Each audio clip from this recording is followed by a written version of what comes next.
Well, many of you asked for my alternate playlist of The Wall, so let's talk about it. As I mentioned in my review, The Wall is a brilliant concept with many standout moments. But due to it being an overly ambitious project with financial pressure and the band morale being at an all-time low, I just feel the album lacks the collaborative touch between Roger Waters, David Gilmour, Nick Mason, and especially Richard Wright that we had previously heard on Meddle, Obscured by Clouds, Dark Side of the Moon, Wish You Were Here, and even Animals to a lesser extent. As a kid, I always hated the story of Rick Wright having been fired from the band by Roger Waters, and was disappointed that his writing and vocal contributions were practically non-existent on this album.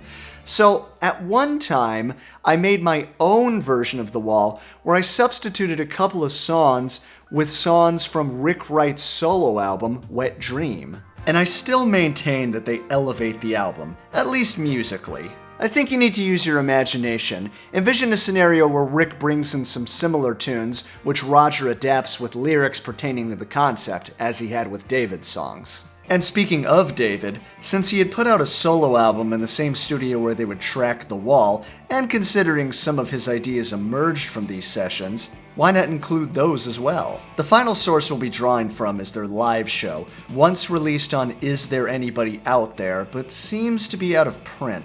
These performances really come alive and bring back that band chemistry that was missing. You might be thinking, what about Nick Mason? Did he have a solo album at the time? Well, he did release one in 1981 in collaboration with Robert Wyatt and Carla Bley, but honestly, the vibe is too far removed from The Wall. Now, before I go too far with this, I do want to emphasize that if you've never heard The Wall before, you really should listen to it as it originally came out. And to all those purists out there who are ready to burn me alive, kill the monster! Keep enjoying the album as it is. For those who want to hear something a little different, this playlist is for you. Now the rules are we want to try to maintain the concept, the storyline, and overall feel while adding like-minded songs from Dave, Rick, or the live show to maximize an authentic Pink Floyd listening experience. Inevitably, some lyrical content and musical motifs will have to be sacrificed. One rule is that any song we add in has to replace something.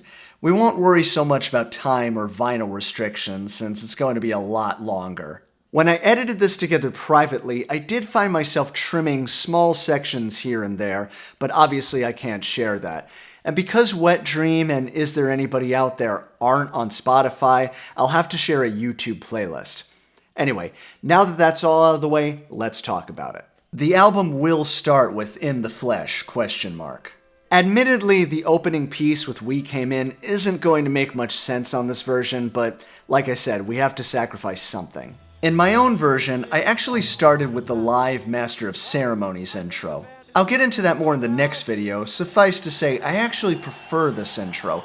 It really puts you in the mindset for this demented gig that's going on. I would have included the entire live version of In the Flesh, but since that's not actually Pink Floyd playing their respective instruments, I just cut right to the album version.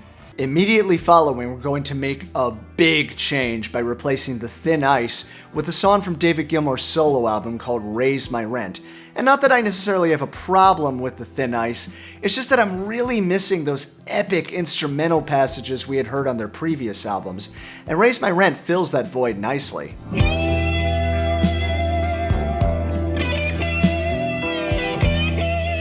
Dave just plays some great licks, and it kind of gives the album Wish You Were Here vibes, building tension in the same way Clawing the Thin Ice would without needing to express it verbally. I think I had The Who's Quadrophenia in mind, which follows The Real Me with this overture-style instrumental.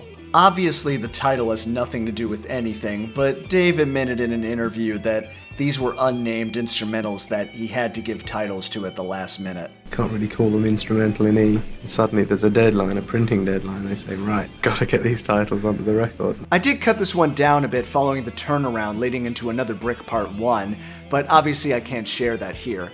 Side 1's pretty much going to play out as it does on the original record, with one exception. We're going to include the live version of Another Brick Part 2.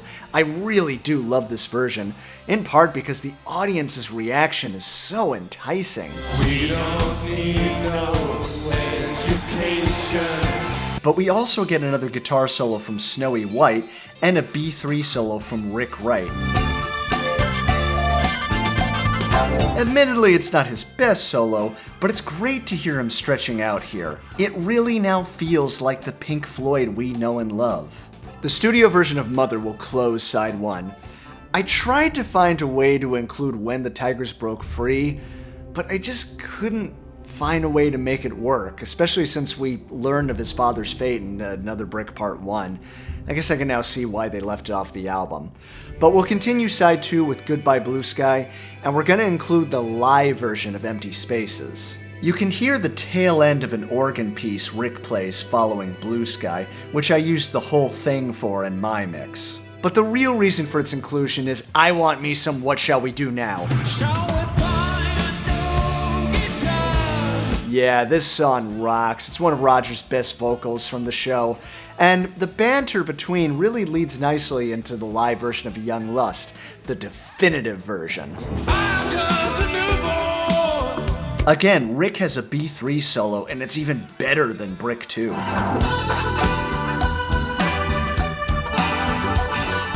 We get that phone call to Pink's wife, and here's where we're going to make another big change, one that practically kicked off this entire idea. We're going to add in one of Rick's songs from Wet Dream. This one's called Against the Odds. It features Snowy White playing some very beautiful acoustic guitar, and it's a very melancholic tune about Rick's estranged marriage. Obviously appropriate subject matter, and curiously co-written with his wife, Juliet. Each time we return to this crazy place, we break the promise made face to face. Whereas on Don't Leave Me Now, we're following an abuser who sings about beating his wife to a pulp on a Saturday night, or at least maybe that's what's going on in his mind. Rick's plea to his wife feels more relatable. I don't want to talk no more tonight. That's very well stated and well sung. Admittedly, the rest of the lyrics aren't great. Even by his own admission, Rick is not as good a lyricist as Roger. But those unique piano chords, Rick's voice, Snowy's guitar, it all makes it feel like a genuine Pink Floyd moment. I really do wish Rick could have adapted Roger's storyline and lyrics with something similar to this, but we can at least enjoy this after Young Lust, and we'll sacrifice Don't Leave Me Now. Now, you're probably thinking, what about one of my turns? Well, we're going to include that after Against the Odds, and use the momentum from that to go right into Brick 3. And for another big change in place of Goodbye Cruel World, which I already know is going to piss some of you off, we're going to add in another one of David's solo tunes, I Can't Breathe Anymore. I can't breathe anymore. The first time I heard the song, I thought, this sounds like it could have been on the wall. Even the lyrical content doesn't feel that far removed from something like Goodbye Cruel World. And on David Gilmour's solo album, it really does end the record on an emotional peak, as it will for this version of Disc 1 of The Wall. So now we're going to move on to Disc 2, Side 3, and there really is no better opening than Hey You for Side 3. We're even going to keep Is There Anybody Out There, but we're going to extend that instrumental section by including another song of Rick's, Waves. This song kind of gives me Marooned sort of vibes, like Pink is isolated behind his wall, maybe even self-medicated. I think the vibe works, and having the full band break up the monotony of Side 3 I think really helps. I also wanted to include a sax solo, again a staple of Dark Side and Wish You Were Here, played this time by Mel Collins from King Crimson. I love that moment where we strip down to just Rick's keyboards and Mel's sax.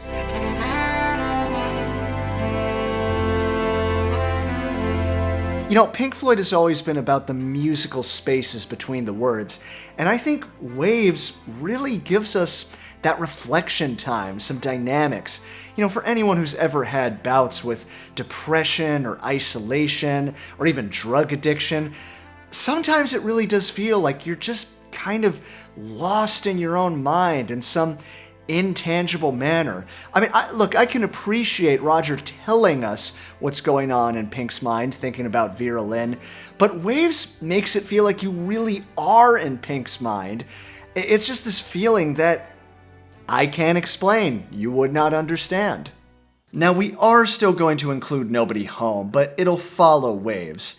It feels like the right time to check in on Pink, see how he's doing. And musically, lyrically, this is one of Roger's strongest performances on the album. He really delivers the emotion here. The references to Syd Barrett are a nice addition to Pink Floyd lore.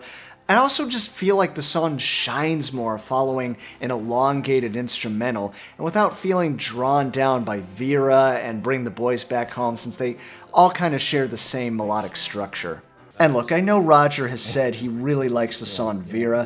What's your favorite song from The Wall? I think Vera. I know people personally who love it. At the end of the day, this is my own personal track listing, and for me, I honestly feel like Vera and Bring the Boys Back Home really kill the momentum.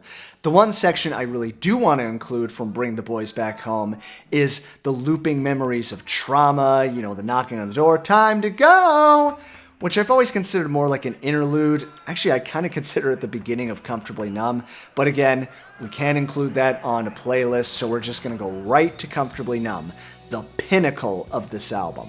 And listening back to this version of Side 3, I think it flows much better and builds up to Comfortably Numb rather than feeling like the song saved the album. Rick's instrumental really added a lot, and other songs feel more focused.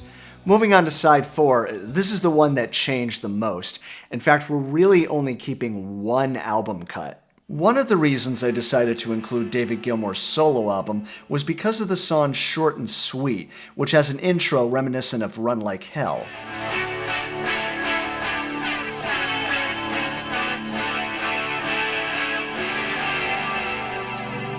And I thought, oh, that would be cool to introduce that musical motif at the top of Side 4.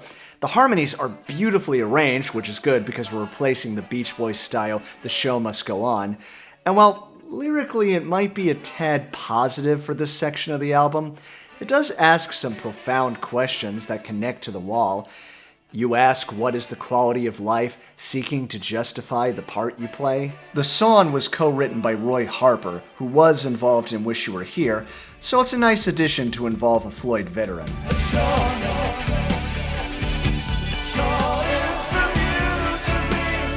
We are still including In the Flesh, sans question mark, but it'll be the live version. I think the audience's reaction to Roger's tyrannical lyrics really helps reinforce the theme of blindly following a rock star's mad words, and I think the satire becomes much stronger. Again, on my own mix, I proceeded In the Flesh with the return of the MC, who's now a zombie. And we're going to include the definitive version of Run Like Hell from the live show. I have a lot to say about this gem, but I'll wait until I go through the live show to elaborate. Waiting for the Worms was another one I really wanted to replace, although I do like the reprise of the Another Brick theme at the end. I went through a few ideas here. Honestly, none of them really struck me. Rick's songs were all too soft for this section of the album.